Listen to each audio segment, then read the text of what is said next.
Oke, saya kira itu benar sekali. Pejabat yang punya otak dia harus bisa bikin sinopsis dalam 140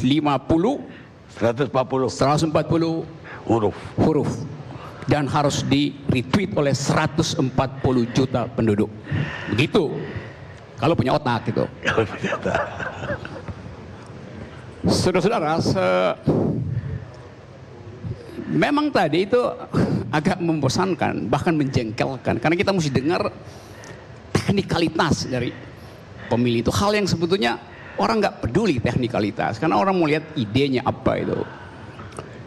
Nah, seluruh pembicaraan tadi, kalau begitu terus expose pada publik, baik 01, 02, apalagi KPU, maka 01, 02 ini kalau dijumlah jadi kosong-kosong gitu. Atau jadi omong kosong bahkan. Dan itu mendorong orang untuk memilih kosong-kosong alias golput. Karena apa? Karena nggak ada kejelasan apa sebetulnya duduk perkaranya tuh. Seluruh kebingungan publik akhirnya diselesaikan oleh referensi terakhir dari KPU, yaitu ucapan Ketua KPU bahwa hiruk pikuk ini dimaksudkan untuk mencegah jangan ada wajah yang dipermalukan. Kalau kita sedikit belajar psikologi, akhirnya dalil terakhir diucapkan. Seluruh psikogram yang digambarkan ke publik, tagline-nya akhirnya untuk menyelamatkan wajah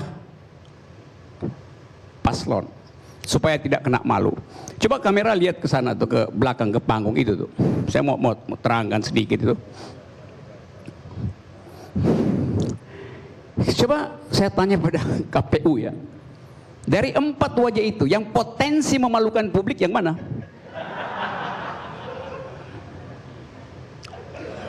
Dari yang 4 itu, yang potensi memalukan publik yang mana? Keempatnya itu putra-putra terbaik bangsa, Bang. Oh, pertanyaan saya, Anda bilang ada potensi dipermalukan, yang mana yang potensi dipermalukan oleh publik? Tentu saja 4-empatnya adalah putra terbaik. Kan Ketua KPU nggak bilang itu adalah putra terbaik. Quotation-nya adalah ada yang harus dijaga supaya tidak dipermalukan. Pertanyaan saya, yang mana yang punya potensi? You nggak usah jawab, kasih kisi-kisinya aja gitu.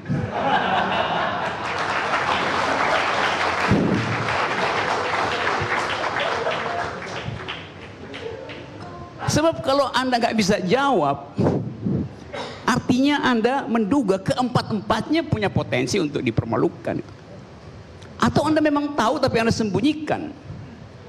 Kan itu semiotiknya tuh, kalau kita mau bongkar sebetulnya persembunyian dari kekacauan ini.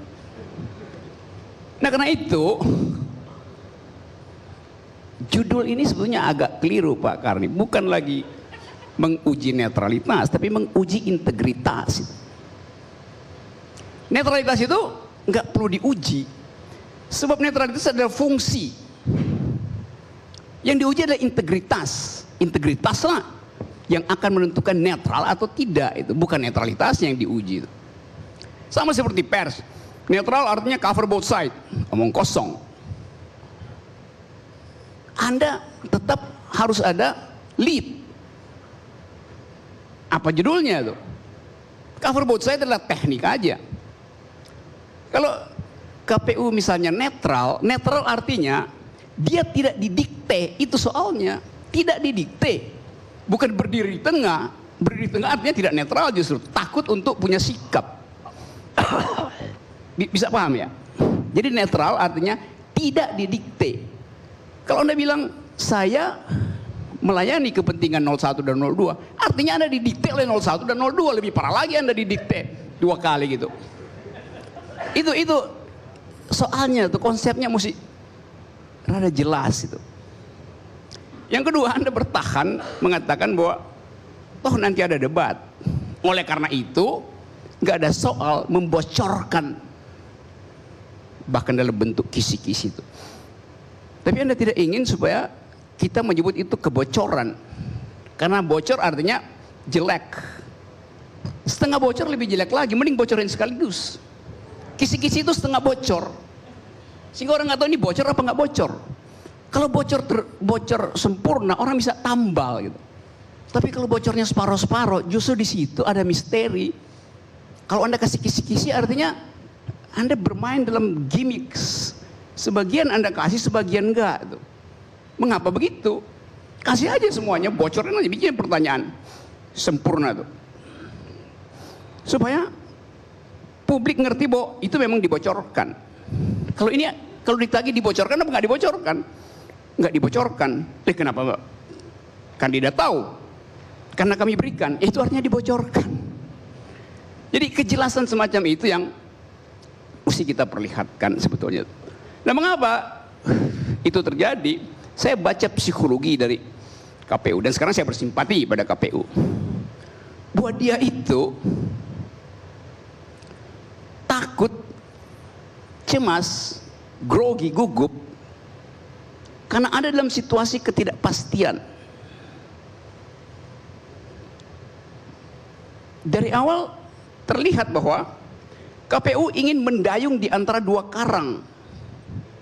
Tugas KPU bukan mendayung di antara dua karang, tapi tunggu di pelabuhan.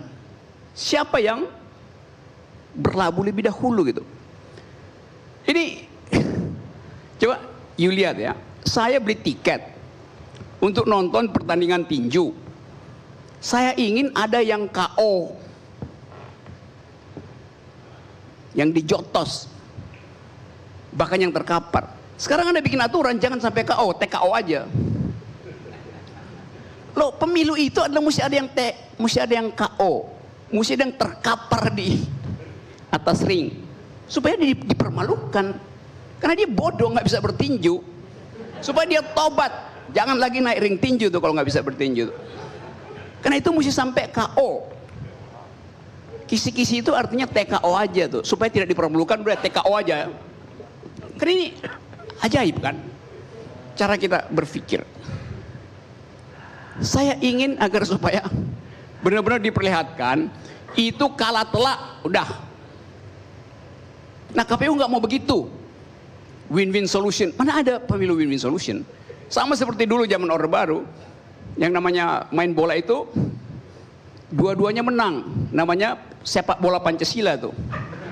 Ada dulu, kalau yang masih ingat kan? Udah dua-duanya menang aja.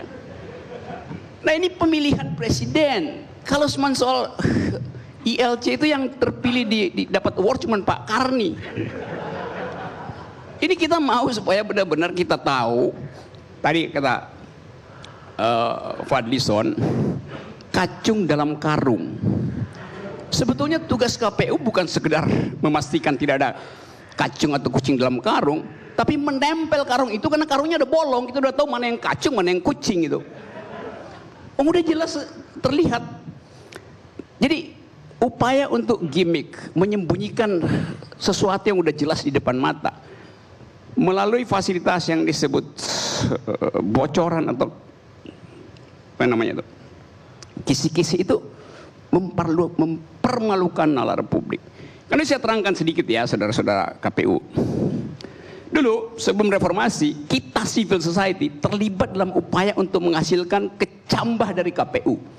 Mulai kita pelajari apa itu NAMFREL di Filipina. Kita bikin KIP dalam upaya untuk mempersiapkan sebuah masyarakat yang nanti tidak kaget dengan demokrasi yang terbuka. Itu awalnya, itu asal usulnya tuh. Jadi reformasi itu menghasilkan dua institusi yang betul-betul radikal, KPU dan KPK. Itu nyalinya begitu waktu itu. Jadi KPU tugasnya awalnya adalah tugas etis untuk mencerdaskan kehidupan demokrasi. Itu tugas pertama KPU, tugas etis. Itu pesan reformasi. Tugas teknisnya gampang, siapin kotak suara itu tugas teknis, tapi tugas etis yaitu mencerdaskan kehidupan demokrasi bangsa ini. Nah, kalau Anda suruh presiden atau calon presiden untuk mengira-ngira jawaban melalui kisi-kisi yang Anda bocorkan, itu sama seperti Anda suruh presiden menghafal kemungkinan jawaban. Dia akan hafal kemungkinan jawaban. Jadi bayangkan, presiden mendidik anak-anak kita untuk jadi penghafal nama-nama ikan. KPU mengajarkan calon presiden untuk menjadi penghafal soal-soal capres. Jadi kita 2 kali dibikin dungu. Bagaimana mungkin disuruh menghafal? Jadi saya catat soal yang dipertengkarkan tadi.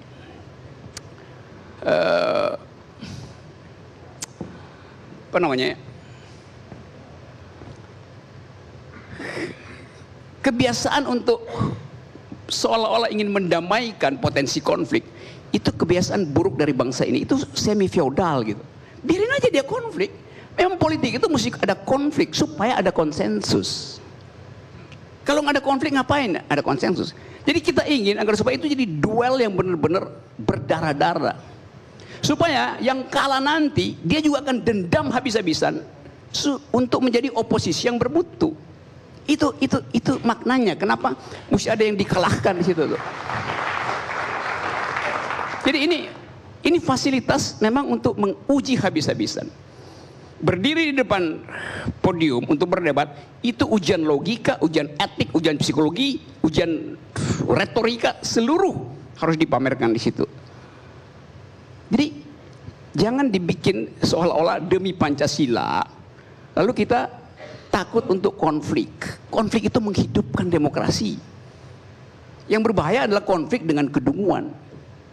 Jadi teman-teman semua atau saudara-saudara, saya ingin lihat kembali KPU itu tumbuh sebagai institusi yang punya integritas, yang nggak mau didikte dari kiri kanan.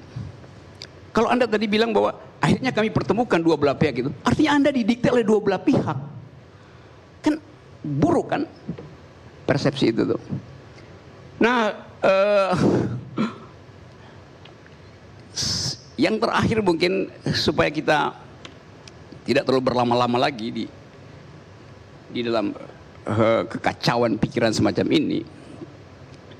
Coba kita biasakan untuk menghadapi pertengkaran politik sebagai persoalan biasa sehari-hari. Ini kan dibikin tegang seolah-olah hanya dalam tahun pemilu orang boleh ucapkan oposisi, orang boleh berkampanye. Sebetulnya sejak hari pertama presiden terpilih oposisi udah bekerja, jadi politik udah bekerja, kampanye udah bekerja, biasain aja. Nah saya ingin usulkan pada KPU ini semacam proposal. Coba KPU kerjasama dengan kampus di luar jadwal yang resmi, sehingga kampus bisa bikin proposal ke KPU untuk mengajak presiden berdebat itu. Ya presidennya nggak boleh nggak datang, kan nanti dinilai juga presidennya nggak berani datang. Tapi ada hak publik untuk menyelenggarakan pemilu, bukan sekedar hak negara lewat KPU itu. Ada hak publik untuk mengundang kandidat berdebat di kampus itu, supaya diuji di situ pikirannya. Anda nggak bisa uji pikiran kandidat di depan panggung, karena itu setelah dia ngomong nggak ada tanya jawab karena orang ingin dengar lagu dangdut. Tapi coba datang ke kampus sehingga dia diuji oleh dosen, mahasiswa. Itu sebetulnya pendidikan politik kita tuh. Apa itu? Nah, Anda bisa bilang begini, itu nggak ada dalam jadwal KPU. Itu teknis soalnya tuh. Secara etis Anda mesti dorong itu. Di situ diskresi Anda justru tuh. Supaya ada ujian intelek. Sama seperti nanti kalau di debat itu nggak boleh bawa contekan, nggak boleh bawa aja laptop, taruh aja di situ. Karena itu bagian dari penilaian publik. Dia bego pakai laptop, dia bego pakai contekan, biarin aja kan. Ngapain Anda larang itu? Anda nggak percaya bahwa Pak Jokowi nggak paham konsep-konsep rumit? Bawa laptop. Anda nggak percaya bahwa Pak Prabowo nggak bisa bersilat lidah? Oh, dia punya padepokan silat. Jadi biasa aja itu, nggak usah takut dengan seolah-olah ini kita mesti menghasilkan sesuatu yang mulia. Biarin aja dia diudek-udek, diulek oleh publik, oleh opini publik itu. Jadi sekali lagi kita harus membiasakan diri untuk mengerti bahwa Indonesia harus maju dalam ujian yang radikal. Ujian radikal itu pertama-tama menguji pikiran kandidat. Karena kita ingin pikiran itu yang diucapkan lebih dahulu sebelum selfie-selfie. Baik. Nah, masih ada waktu sebetulnya KPU untuk mensosialisasikan metode kampanye kampus itu dengan membuka pendaftaran kampus mana yang ingin mengundang presiden. Saya dorong, coba kita begitu banyak orang yang ingin melihat presidennya tuh diuji, diobok-obok. Kalau dia berhasil, dia dimuliakan di situ tuh. Terima aja konsepnya, terima aja konsekuensinya. Kalau Anda berhasil lolos, Anda akan dapat sertifikat dari kampus, dan itu lebih penting. Sertifikat kampus lebih penting daripada aturan teknis yang kaku oleh KPU. Terima kasih. Oke. Pemirsa, sekarang kita dengar kata penutup dari Profesor Mahfud.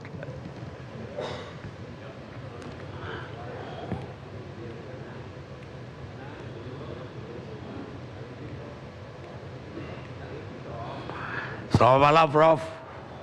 Selamat malam, Bang Karni. Ya, Prof, dari tadi bisa mengikuti apa yang kita diskusikan malam ini? ya, saya mengikuti dari awal sampai akhir dan saya sungguh merasa tersiksa menunggu ini karena materinya tuh berputar-putar dari awal sampai akhir, yang dibicarakan tidak berubah, padahal dengan satu sesi aja sudah bisa disimpulkan seharusnya, karena setiap sesi diulang lagi. Kan masalah yang didiskusikan itu di dalam debat itu, apakah ada acara atau waktu untuk menyampaikan visi atau langsung debat. Ya, itu terus yang diulang-ulang dan saling menyalahkan di antara mereka. Mereka itu dalam arti paslon 1, paslon 2, KPU dan sebagainya. Sehingga saya ketika Mas Fahri tadi bicara itu, saya merasa terwakili. Ini membosankan betul dari awal sampai setengah 11 tadi tidak berubah. Tapi begini, saya ingin menyimpulkan menurut saya, yang itu pun pada akhirnya terserah KPU ya. Apa yang dilakukan oleh KPU itu sama sekali tidak melanggar hukum, kalau aturannya hukum. Artinya tidak ada yang bisa disalahkan dari apa yang dilakukan KPU. KPU mau memberi waktu untuk pemaparan visi lebih dulu, tidak salah. Langsung debat juga tidak salah. Karena di dalam undang-undang hanya dikatakan ya ada debat.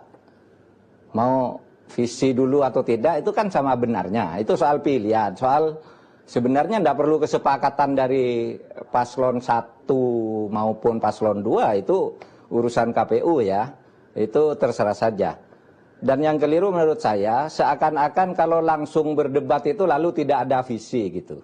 Lalu justru dari perdebatan itu bisa digali visi. Kalau misalnya tidak usah langsung pemasaran PP, langsung debat aja, langsung tanya jawab. Di situ bisa juga ada visi. Masa enggak ada visi di situ?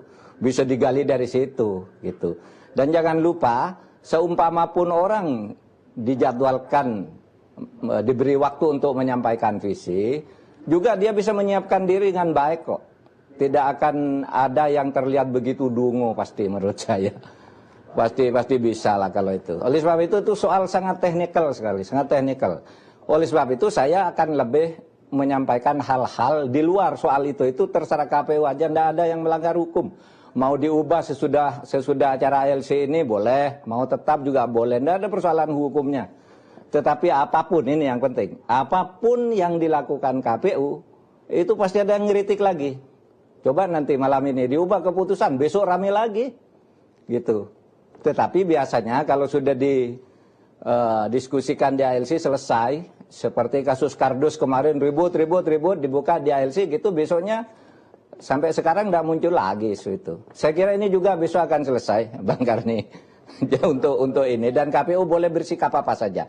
Tapi begini, yang ingin saya katakan dari ini, ialah bahwa KPU itu akan selalu menghadapi kritik apapun yang dilakukan. Karena mengkritik itu bagian dari kampanye. Dari